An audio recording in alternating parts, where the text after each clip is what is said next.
or welcome back to my channel. So I am dressed in the same clothes as my last video because I'm filming these on the same day, but I thought I'd do my March TBR video today. So if you guys saw my February wrap up, you'll know that I did really well in the month of February, the shortest month of the year. So I have got a bit ballsy, I think.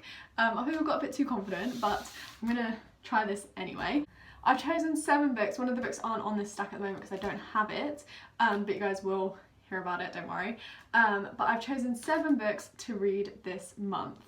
And as you can see, I haven't been particularly nice to myself because none of them are reasonably, well, I mean 2 of them are quite short, but the rest of them aren't too short, and one of them is a Stephen King book, which we all know Stephen King books are never short. Let's start off with the book that I don't have in my hands. So I plan to participate in the Elderling Along this month, which is basically a year-long read-along for Robin Hobb books of the Elderling series, well, saga series, 16 book series basically. I've been wanting to read a Robin Hobb book for a while now. I saw Peruse Project read the first book in this series, which is actually the one that we're going to be reading in the month of March. Yeah, this is the only book that we're going to be reading in a 1-month span because it is the shortest book of the series. The other books in the 2 trilogies that we plan to read will be read 1 every 2 months. The first book of the series that we are going to be reading is The Assassin's Apprentice, which follows a boy as he learns to become an assassin, as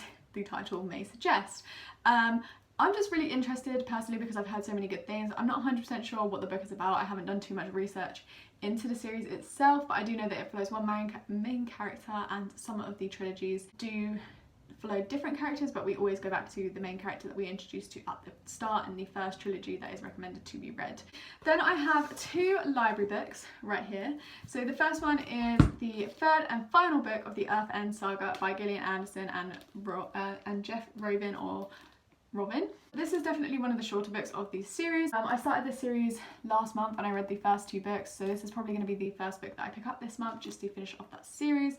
Plus it is not too long of a book, and this follows Caitlin O'Hara, a psychologist, as she kind of as she tries to treat patients who are experiencing episodes where they are in a past life that has occurred in history, and it's very interesting, and you get a kind of 3-person perspective, but it's not confusing. It's actually really easy to understand. Next I have Truth Witch by Suzanne Dennard. I picked this up from my local library. So this is the first novel in the Witchlands novel series by Suzanne Dennard.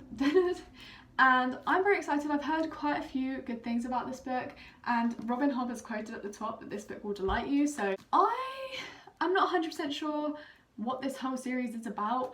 Well, I do. I know it's about 2 sisters, and one of them is a truth witch. She has to keep it hidden because people would do anything, including like murder and trying to kidnap her because of her being a truth witch. And she must keep it hidden unless she wants to be used in the struggle between the empires.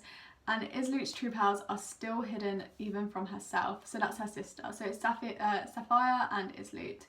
And it says that in a chance encounter at court, Safi meets Prince Merrick and makes him a reluctant ally. However, his help may not slow down the Blood Witch, which now hot on the girl's heels. All Safi and Islute want is their freedom, but danger lies ahead. With war coming, treaties breaking, and a magical contagion sweeping the land, the friends will have to fight emperors and mercenaries alike, for some will stop at nothing to get their hands on a truth witch. Next I have Psycho by Robert Bloch. This just sounds really interesting, plus my best friend Sophia wants to read this one as well. It's a very short one. It is under 200 pages long. It's 185 pages long. Basically, I have honestly no idea what this book is about, but it just seems so interesting, and it seemed like it was going to be genuinely creepy, and I thought, you know what? I feel like reading something a little bit creepy at the moment. I've read quite a few fantasies, so I thought this would be a nice little switch up from all of the fantasies that I've been reading. Like I said, it's a short read and it's meant to be horrifying. It's meant to be pretty scary, so I am excited to read this. It basically says that Psycho is not a tale for queasy stomachs or faint hearts. It is filled with horrifying suspense, and the climax, instead of being a relief, will hit the reader with bone-shattering force. It's Tess Creston, the surgeon. I read the last book in this series, which was I Know a Secret, and it's kind of led on to a few hints of what happens in The Surgeon. My mum has read this already. She thoroughly enjoyed this. She actually got to read this before me. This was a Christmas present from one of my friends who I used to work with. And I introduced myself to Tess Grayson last year, and I thoroughly enjoyed the books that I read from her, so I am looking forward to reading more of her books this year. And I actually saw that they have a whole variety of Tess Grayson books in my local library as well, so that will save me some money, so that's quite good. So I get to pick up some Tess Grayson from in there as well. But this is basically about a killer who targets a lone woman, and how Detective Jane Rosalie kind of notices that pattern, and she knows that someone who she is relatively close to or knows of went through a similar experience, that the person who went through this experience shot the person dead. So why does it feel like he's stalking her again? We all love a bit of Tess in my household, like we all love a bit of Tess between me, my mum and my eldest sister, because we are the three that mainly read in our family. But yes, we all love a bit of Tess Grayson, so I'm very excited to read this book. I wanted to read this for a while. I have Cinder by Marissa Meyer, and this is the first book in the Lunar Chronicles, and I've heard a lot of people talk about this. A lot of people like it. Apparently it is a spin-off of Cinderella. It's basically a retelling of a fairy tale from what I understand. But this is all about Cinder, who is a gifted mechanic in New Beijing. She's revealed by her stepmother and blamed for her stepsister's sudden illness. But when her life becomes entwined with that of handsome Prince Kai's, she finds herself at the centre of a violent struggle between the desires of an evil queen and a dangerous temptation. Cinder is caught between duty and freedom, loyalty and betrayal. Now she must uncover secrets about her mysterious past in order to protect Earth's future. It sounds like it's going to be really good, and like I said, I've had really high praise for this book, so I'm very excited to read it. Finally, let's leave another big boy to go along with the Robin Hobb big book that I'm going to be reading this month, and that is Stephen King's Salem's Lot.